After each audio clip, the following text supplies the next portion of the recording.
Halo para pemirsa Sekolah Birokrasi Channel, kita berjumpa lagi di dalam tema baru berkaitan dengan bagaimana tips atau cara meningkatkan nilai penguatan pengawasan di dalam pelaksanaan reformasi birokrasi di pemerintahan kita.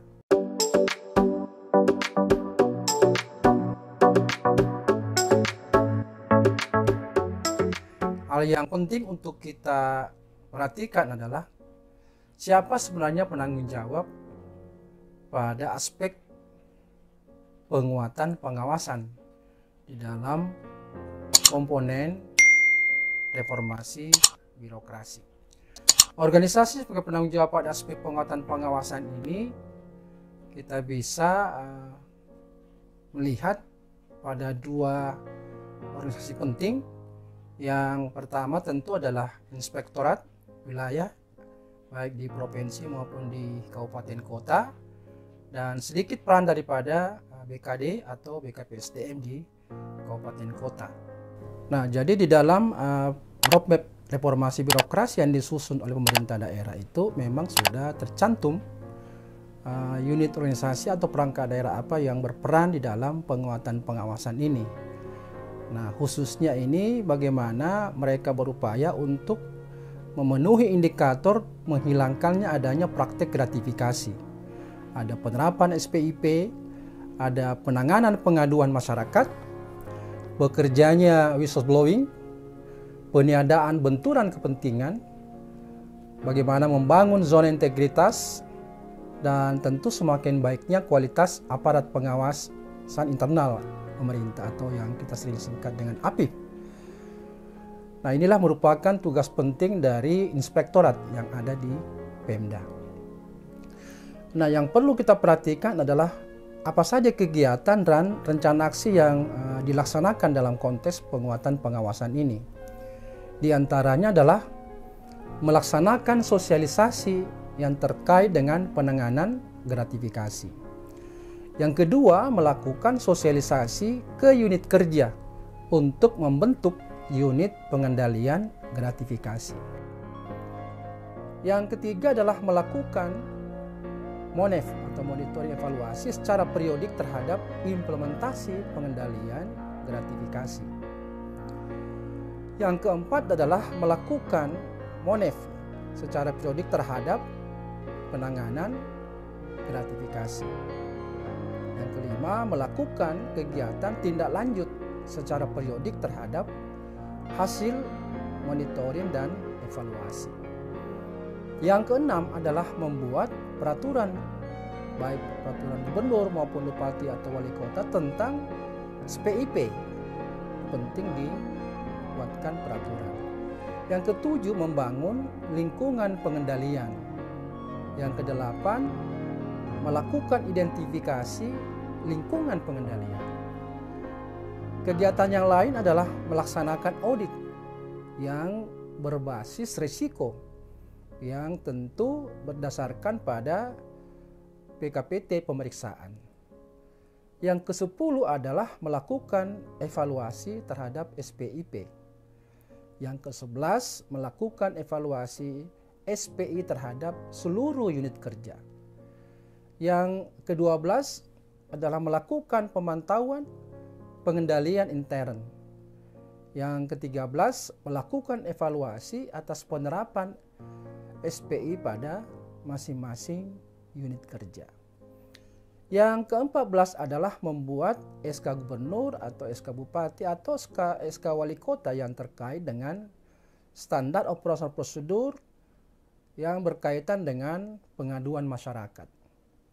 Yang ke-15 itu mengimplementasikan penanganan pengaduan dari masyarakat. Yang ke-16 adalah pengaduan masyarakat itu sebaiknya telah ditindaklanjuti, baik dalam bentuk pemeriksaan, monitoring dan evaluasi, maupun koordinasi kepada entitas yang terkait. Yang ke-17 adalah melakukan evaluasi atas penanganan pengaduan masyarakat. Yang ke-18 adalah hasil evaluasi itu atas penanganan pengaduan masyarakat itu mestinya harus ditindaklanjuti. Yang ke-19 adalah harus telah dibangun aplikasi online yang terkait dengan whistleblowing system atau WBS. Kegiatan yang ke-20 adalah mensosialisasikan aplikasi whistleblowing system yang kita sudah bangun. Yang ke-21 tentu adalah bagaimana mengimplementasikannya. Yang ke-22 adalah mengevaluasi terhadap aplikasi whistleblowing system yang kita bangun, apakah efektif, efisien atau tidak gitu.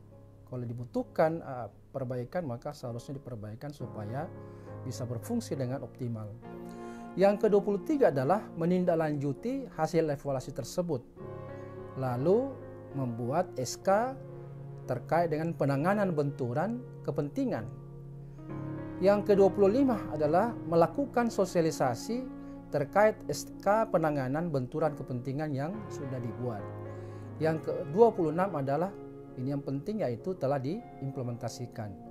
Kalau sudah diimplementasikan, maka kegiatan lanjutannya adalah bagaimana melakukan evaluasi atas penanganan benturan kepentingan.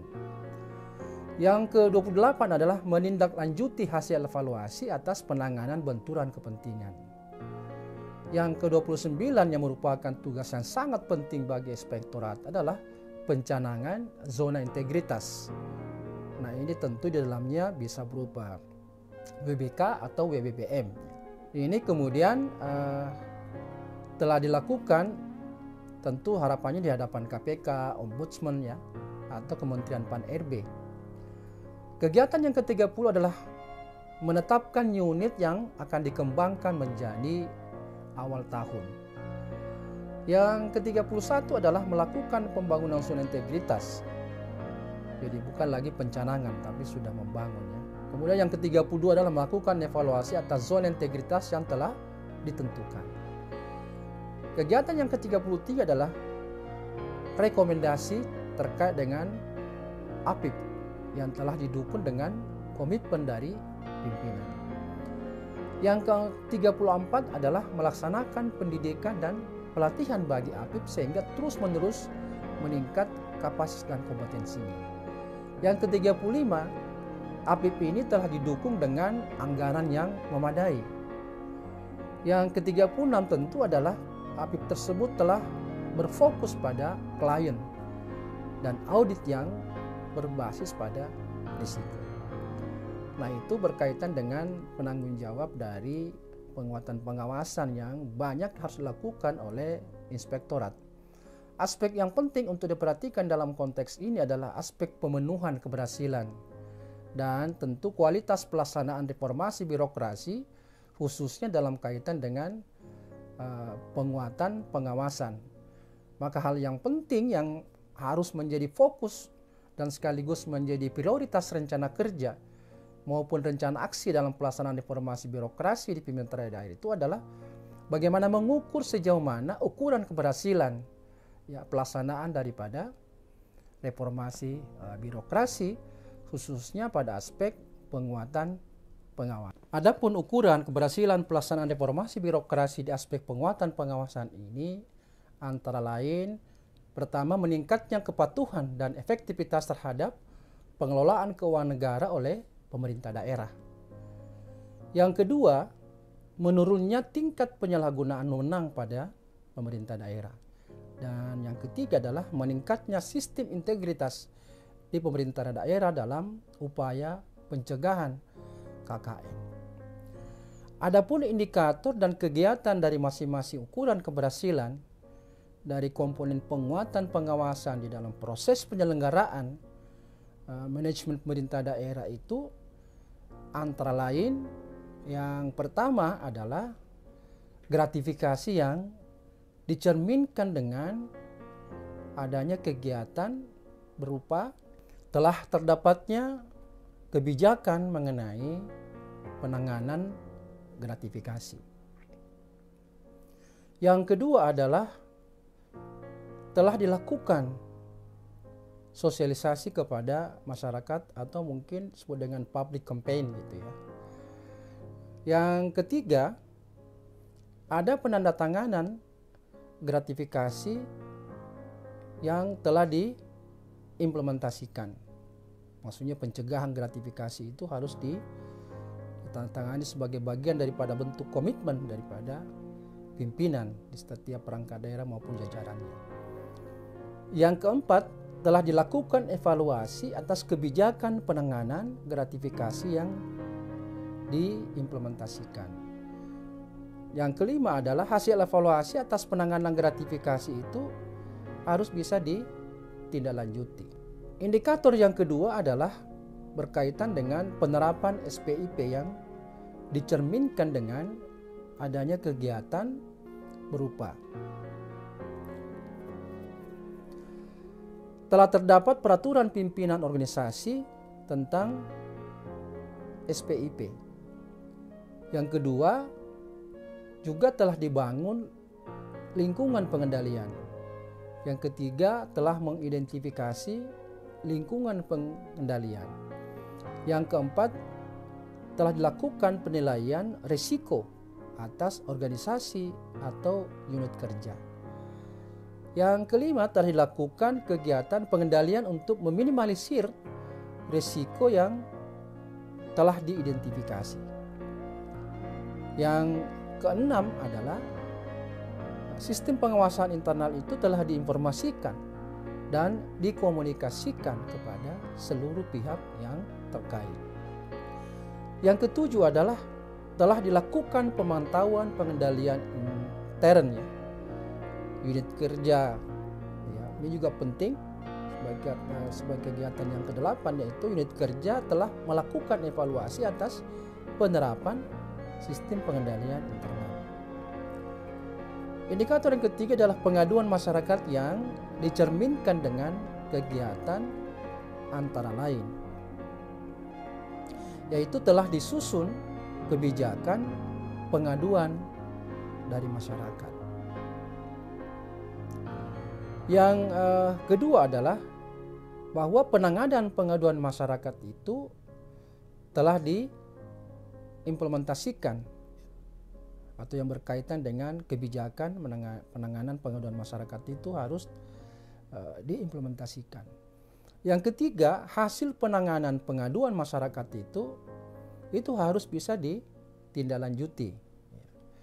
Yang keempat, telah dilakukan evaluasi atas penanganan pengaduan masyarakat, apakah itu kebijakannya efektif atau tidak gitu ya. Kemudian yang kelima, hasil dari evaluasi atas penanganan pengaduan masyarakat itu telah ditindaklanjuti. Indikator yang keempat adalah whistleblowing system yang dibangun itu bisa paling tidak mencerminkan adanya beberapa kegiatan yang kita bisa identifikasi. Yang pertama itu tentu terdapat whistleblowing system ya. Yang kedua itu whistleblowing system tersebut telah disosialisasikan kepada seluruh pejabat dan ASN yang ada. Kemudian yang ketiga adalah bahwa WBS atau whistleblowing system ini itu bisa atau telah diimplementasikan ya. Tidak berhenti pada semata-mata berupa kebijakan, tetapi harus bisa diimplementasikan. Yang keempat itu telah dilakukan evaluasi atas WBS yang sudah kita bangun, apakah efektif atau tidak begitu ya. Yang kelima adalah hasil evaluasi atas WBS itu telah ditindaklanjuti, dalam arti apakah ditemukan ada kekurangan atau bagaimana. Itu harus segera ditindaklanjuti supaya WBS ini bisa berfungsi secara efektif. Indikator yang kelima adalah berkaitan dengan penanganan benturan kepentingan. Ini dicerminkan dengan beberapa kegiatan yang kita bisa identifikasi.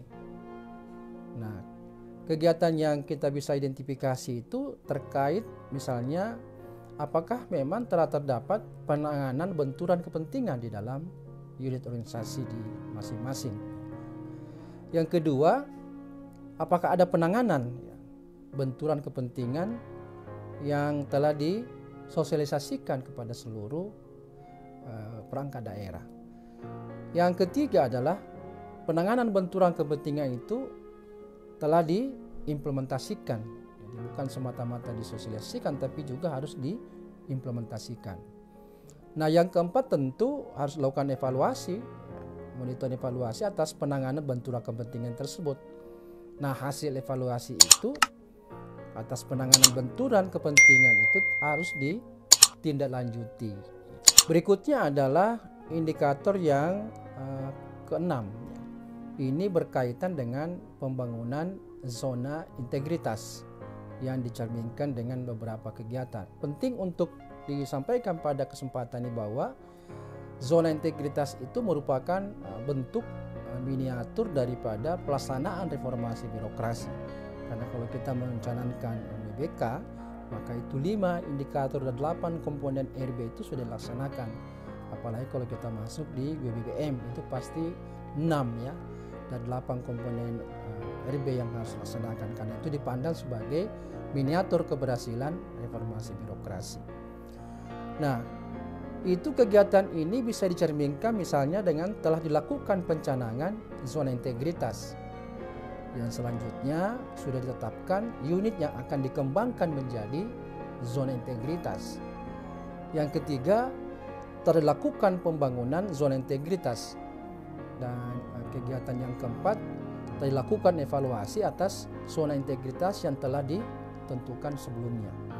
Dan yang kelima adalah itu telah terdapat unit kerja yang ditetapkan sebagai atau menuju WBK atau WBBM. Indikator yang ketujuh adalah aparat pengawasan intern pemerintah atau APIF itu dicerminkan dengan beberapa kegiatan jika dipandang bahwa indikator ini terlaksana atau tidak ya. Yang pertama itu dilihat dari bahwa rekomendasi APIF itu telah didukung dengan komitmen daripada pimpinan, dalam hal ini tentu inspektur ya, di masing-masing pemerintah daerah. Yang kedua itu APIF itu telah didukung dengan SDM yang memadai, baik dari sisi kualitas maupun kuantitas.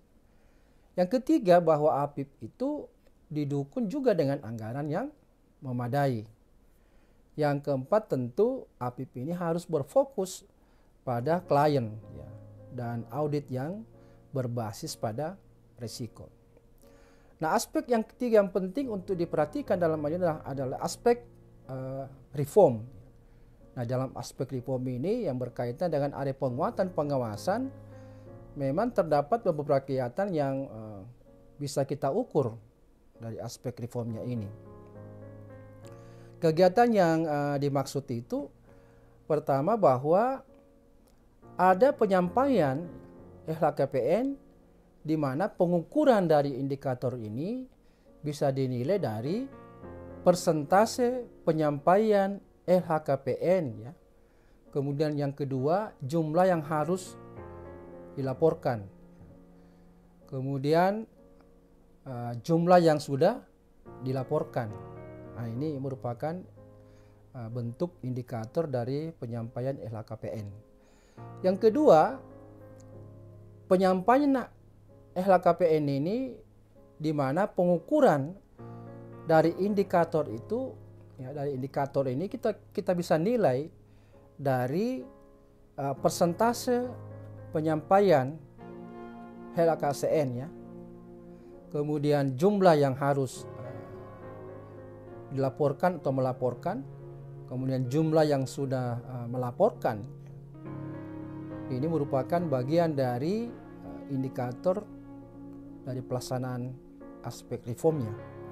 Yang ketiga adalah mekanisme pengendalian aktivitas di mana pengukuran dari indikator ini itu bisa dinilai dari beberapa indikasi.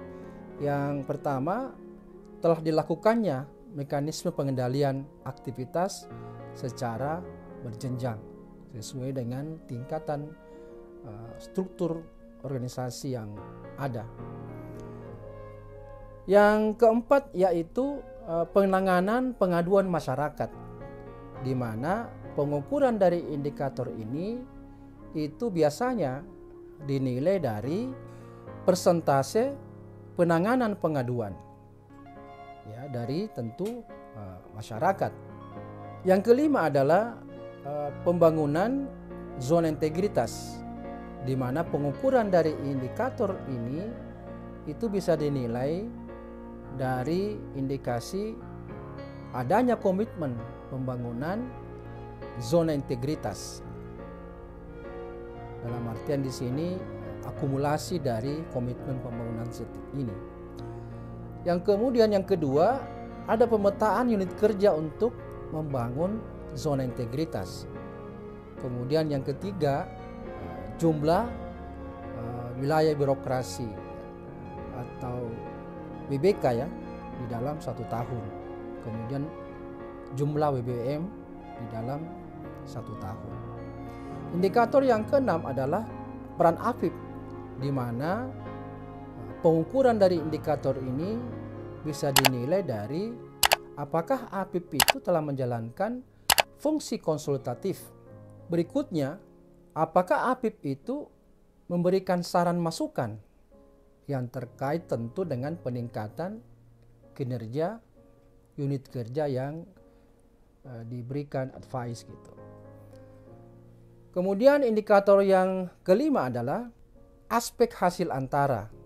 Area perubahan terkait dengan pemenuhan aspek hasil antara dari area perubahan. Ini merupakan salah satu aspek yang sangat penting yang saya kira wajib diperhatikan, mengingat penilaiannya ini berfungsi untuk menilai sejauh mana capaian pelaksanaan reformasi birokrasi sebelum sampai pada penilaian yang terkait dengan aspek reform. Nah, di dalam aspek penilaian penguatan pengawasan ini, itu memiliki satu indikator keberhasilan sebagai keberhasilan antara atau hasil antara. Sehingga kontribusi hasil antara dari penguatan pengawasan ini itu bisa dinilai dari indikator adanya penguatan pengawasan yang telah berjalan dengan baik di pemerintah daerah. Dengan tentu melihat maturitas SPIP yang berkaitan dengan perolehan hasil antara area perubahan ini, khususnya di komponen penguatan pengawasan. Nah, inspektorat dan BKD atau BKPSDM itu memiliki tanggung jawab khusus karena terdapat satu pencapaian indeks yang menjadi tanggung jawabnya, yakni apa yang disebut dengan indeks maturitas SPIP. Mengapa BKD atau BKPSDM terlibat? Karena berkaitan dengan upaya peningkatan kapasitas atau kompetensi daripada para APIP ini. Karena itu ini salah satu merupakan upaya kolaborasi antara inspektorat dengan BKD atau BKPSDM. Nah, inilah beberapa hal penting yang ingin saya sampaikan pada kesempatan ini berkaitan dengan salah satu komponen penting dalam reformasi birokrasi adalah penguatan pengawasan.